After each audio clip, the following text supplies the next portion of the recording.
So, hey YouTube, hopefully this works. Yeah, catching up. It's weekly. At least I'm keeping up with this weekly anyway. Probably gonna make more of this YouTube channel, lots of just live Q&A stuff. You know, we'll see what happens. Here, doing lots of stuff for the royal wedding for Canadian Global News and Entertainment Canada, which has been cool. So lots of rehearsing, lots of practicing, lots of obviously just checking that stuff is going to go well on the day, and everything's gone well so far.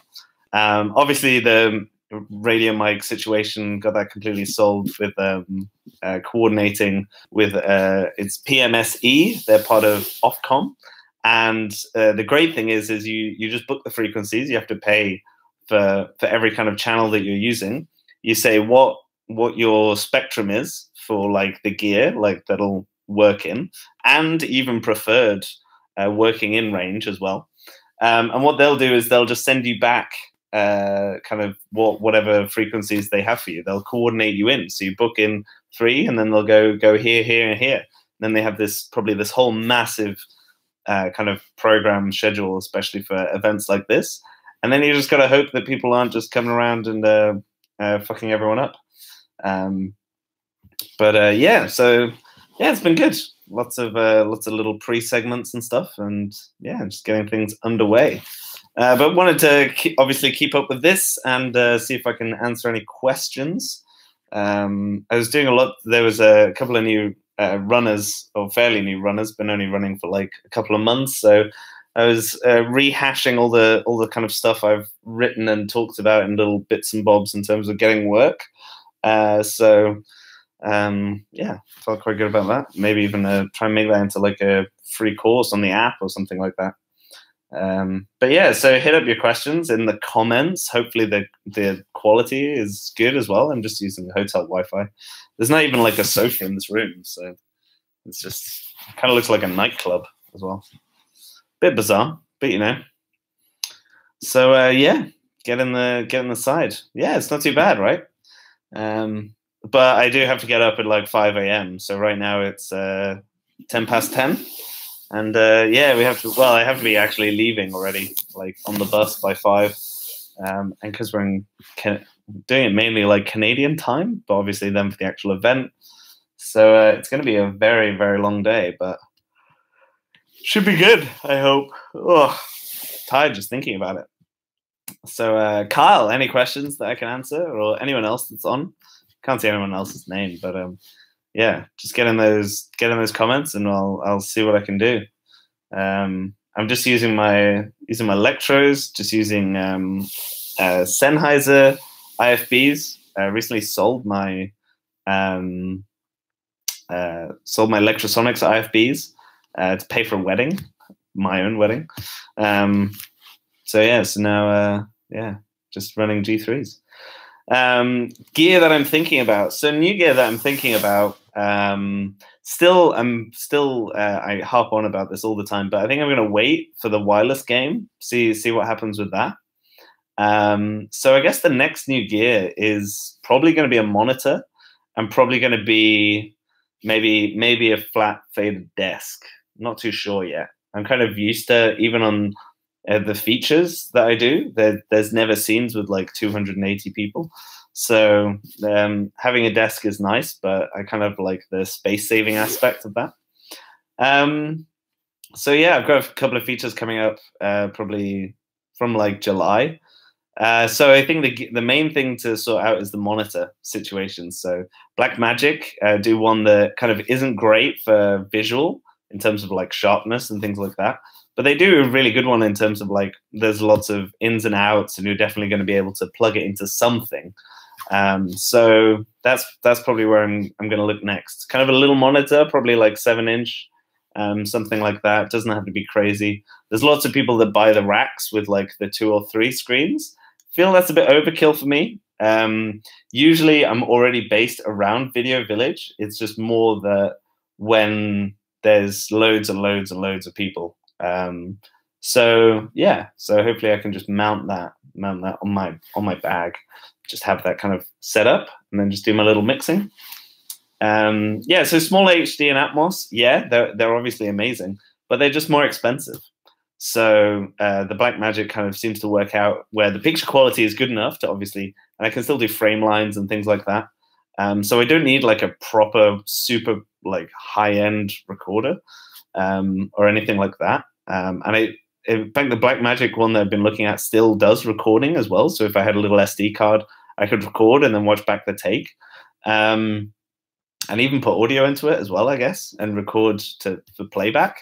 So it's kind of, yeah, it seems like an interesting route down, because then maybe I can get active playback and kind of tack that on as an extra thing that I can do or provide, which I think would be pretty useful, because quite a lot of these days they don't have DITs that much, really. Like, DITs that also are like looking at the color grade and can like actually like do their job properly. They're not just like data wranglers.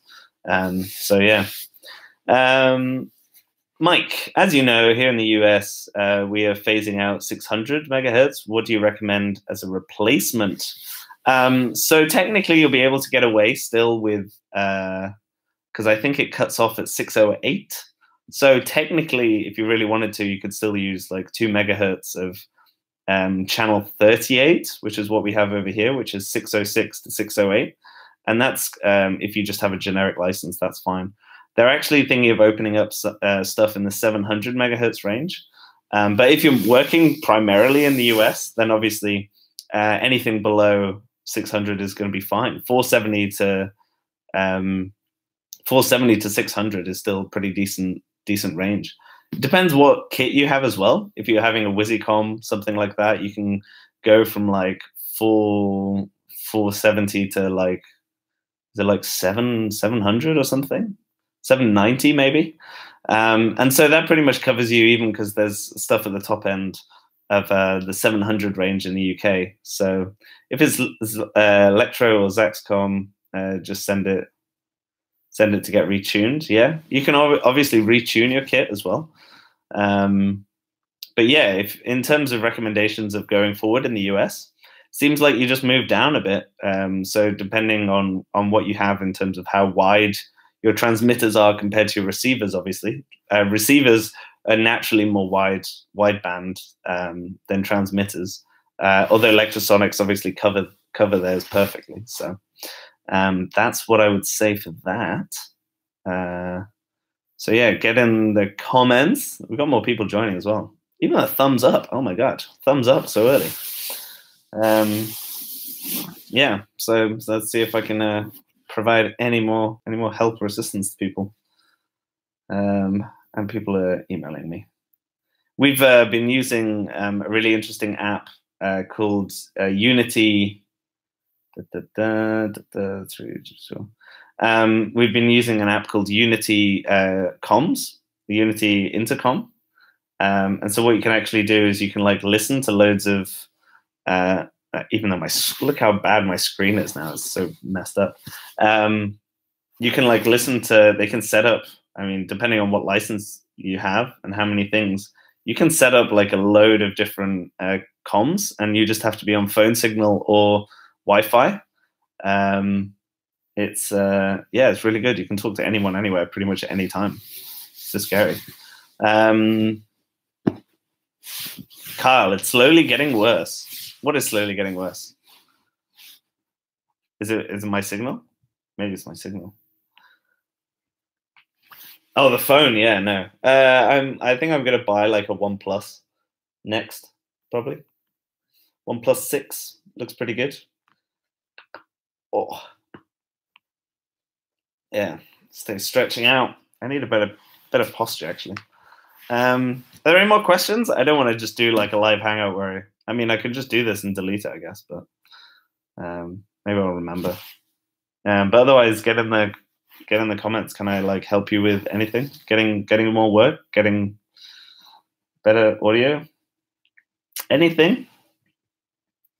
Someone recently in our group decided to, they had like a harsh moment of like quitting the industry. Oh, Kyle, what is the benefit of using a monitor? The benefit of using a monitor, more in a narrative scenario, is that you can see the frame lines. And usually if you shoot with a wide aspect ratio, there's like a safety barrier. So like here, say for instance, where they're not going to use the image. And so what I can do is I can basically start to get the boom in, and then I can cue the boom up. And I did a few videos on that. So yeah, it's more just for helping the boom up get super close, and just to have a reference. So for instance, if they only had one image on a Video Village, but there's two cameras, then I could plug into that second camera, or like loop out of the monitor that had the two feeds, and loop out and then look at the second camera and the first, and then be able to coordinate like that. Okay, sound tips on double booming for newbies. Are you the boom operator, or are you the mixer? Are you what kind of perspective are you wanting on that? I've done quite a lot of double booming, which is quite successful.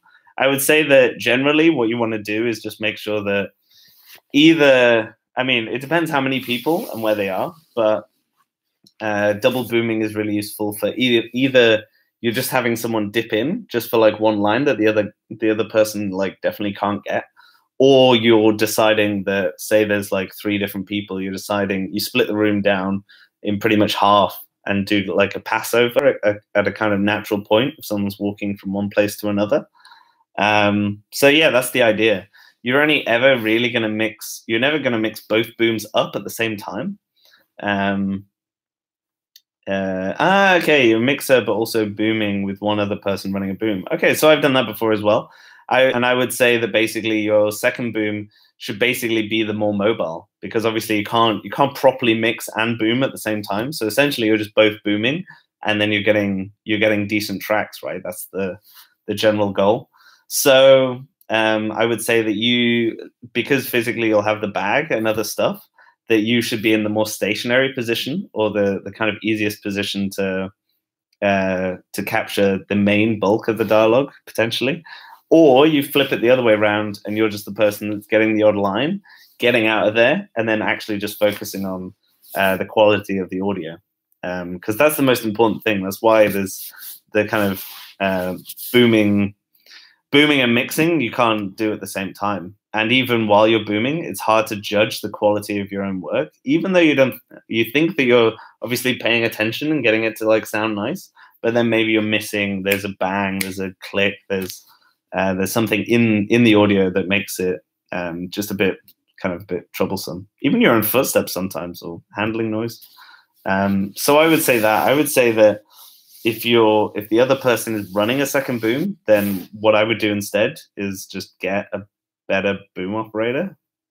And then you don't have to boom at all. With one boom operator that's skilled and knows what they're doing, invaluable. So, Carl, how often do you get asked to do time code for a shoot? I actually ask production all the time if they want time code, and recommend the benefits of it. And then obviously I get the rental of it, but also they get a better, easier post-production workflow. I think these days, unless the audio is going straight in, you're mixing straight into the camera, and you don't need time code because you're just going to use whatever the camera has for whatever reason. Kind of like the royal wedding. So a lot of the stuff that we're doing, I'm not running time code on this because I'm just going straight in, feeding straight in. And so it's all about my mixing. And so even I'm not booming that much, because I need to actually focus on making sure that I'm mixing with the right person, talking here, there, and everywhere, and backup mics and all this kind of stuff. So I'd say I generally, like 95% of productions need time code, or should use time code, because it's just a really good backup. Obviously, you've got to make sure that you have people that know how to use it at the other end, but that's why I also made my YouTube videos for that. So then I can just send them the YouTube videos of everything from how to export to how to sync up. So the kind of, yeah, even if you don't want to slate, that kind of thing, it's just so much easier. So yeah.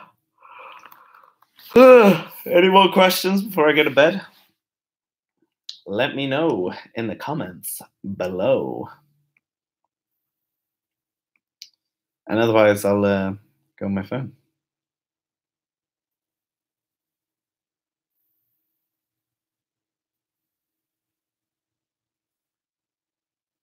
Da-da-da.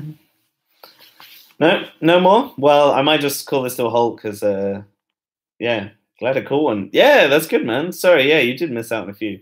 I try and do them at different times. I might even try and do them daily.